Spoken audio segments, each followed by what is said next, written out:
அதனால தான் இது சுனை கண்ட பால் சுனை கண்ட சிவபெருமான் பேர் வந்துருக்கு.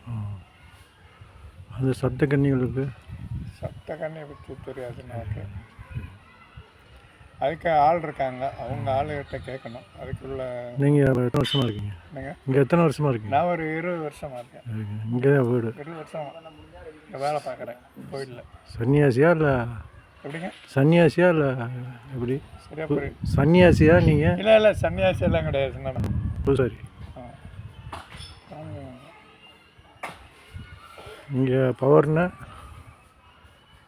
அமாவாசை, இங்கே பிரதோஷம், பிரதோஷம் 2 பிரதோஷம், ஒரு பௌர்ணமி, ஒரு அமாவாசை. அமாவாசை அன்னைக்கு ஒரு 500 பேருக்கு அன்னதானம் நடக்கும்.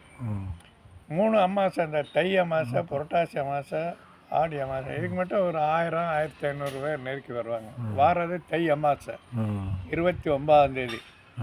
இந்த இடத்துக்கு பேர் என்ன? தென்பரங்குன்றம். திருப்பரங்குன்றத்தோடு சேர்ந்தது. முருகன் கோயில் கண்ட்ரோல் இது. திருப்பரங்குன்றம் தான் இது.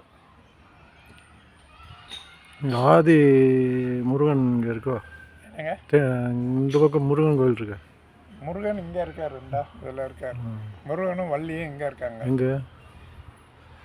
ஓ, இந்த முருகனும் வள்ளியும் விநாயகர் இங்கே இருக்காங்க. இந்த மார்கழி மாதம் இங்கேவுடைய வேல்மாறல் பாடல் பாடுவாங்க முருகனுக்காண்டி. அன்றைக்கி முருகனும் வள்ளியும் அந்த மார்கழி கடைசி நாளில் வந்து அலங்காரத்தில் இருப்பாங்க.